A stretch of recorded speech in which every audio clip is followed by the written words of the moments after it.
দলের বিধায়কদের বিরুদ্ধে ফের বেলাগাম আক্রমণ ভরতপুরের তৃণমূল বিধায়ক হুমায়ুন কবিরের। একযোগে দলের 3 বিধায়ককে ঢোঁড়া সাপ বলে তোপ ভরতপুরের তৃণমূল বিধায়কের। বৃহস্পতিবার রেজিনগর বিধানসভার বিকলনগরে ব্লক সভাপতির নেতৃত্বে বিজয়া সম্মেলনের আয়োজন করা হয়েছিল।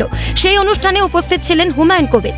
সেখানে সংবাদ মাধ্যমের মুখোমুখি হয়ে রেজিনগরে দলের গোষ্ঠীদ্বন্দ্ব নিয়ে সরব হন ভরতপুরের বিধায়ক। নাম না করে দলের 3 বিধায়কের বিরুদ্ধে সুর চড়িয়ে হুমায়ুন বলেন, এরা সবাই ঠোঁড়া সাপ, দলে এদের কোনো ভূমিকা নেই। বিষয়টি ইতিমধ্যেই দলকে জানানো হয়েছে। আরো সুদৃঢ়ভাবে জানাবো, স্পেসিফিকভাবে জানাবো যে যারা ওই ঢোল সাপ তো কোনো কাজে আসে না, তারা জলের মধ্যে হলহল করে ঘুরে বেড়ায়, কোনো কাজে আসে না, তাদের কোনো বিষ দাঁত তো নাই, তারা কাউকে কামড়ালেও কিছু হয় না। কাজে যারা এখানে নির্বাচিত আছে, আপনি কি বেলডাঙ্গা, কি নওদা, কি রেজিনগর, আপনারা খোঁজ খবর রাখেন। আপনারা যারা সাংবাদিকতা করেন তাদের নামে কত রকম সমালোচনা হচ্ছে। প্রসঙ্গত দিন দুয়েক আগেই ভরতপুর কেন্দ্রে বিজয়া সম্মেলনের অনুষ্ঠান থেকে নাম না করে কান্দির বিধায়ক তথা জেলা সভাপতি অপূর্ব সরকারের বিরুদ্ধে তীব্র আক্রমণ শানিয়েছিলেন হুমায়ুন কবির। হুঁশিয়ারি সুরে তিনি বলেছিলেন, 26-এর নির্বাচনের পর এখানকার নেতাদের এবং তাদের বাবাকেও পদ্মার ওপারে পাঠাবো। তিনি এখনো লোককে বলে বেড়াচ্ছে যে আমার বাবা আছে কাঁদিতে, এখনো আমি আবার ফেরত আসবো।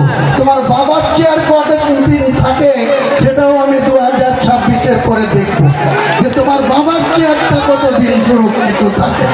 আমি হুমায়ুন কবির চ্যালেঞ্জ, এর আগে আবু তাহের খানকে এই পদ থেকে সরিয়েছি, চ্যালেঞ্জ করে সরিয়েছি। এরপরে শাওনি সিংহ রায়কে এই পদ থেকে চ্যালেঞ্জ করে সরিয়েছি।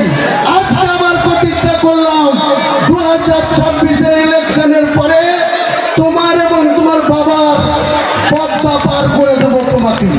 সেই মন্তব্যের রেশ কাটতে না কাটতেই এবার রেজিনগর, বেলডাঙ্গা এবং নওদার বিধায়কের বিরুদ্ধে বেনজির আক্রমণ হুমায়ুন কবিরের। যদিও হুমায়ুনের এহেন মন্তব্য নিয়ে প্রতিক্রিয়া দিতে নারাজ পদ্ম শিবির। বহরমপুরের বিজেপি বিধায়ক সুব্রত মৈত্র জানালেন, উনি যেটা বুঝেছেন সেটা বলেছেন, এ নিয়ে আমাদের কিছু বলার নেই। মমতা ব্যানার্জির বিরুদ্ধে যে কথা বলেছে, সে তার দলের বিধায়ক, সে যেটা বুঝেছে তাই বলেছে, ওই নিয়ে আমাদের কোনো বলার কোনো জায়গা নেই। বছর ঘুরলেই রাজ্যে বিধানসভা নির্বাচন, তার আগে হুমায়ুন কবিরের এহেন মন্তব্যে শাসক দলের অন্দরে কি অস্বস্তি বাড়ছে, উঠছে প্রশ্ন। মৃন্ময় গোস্বামীর রিপোর্ট, ক্যালকাটা নিউজ।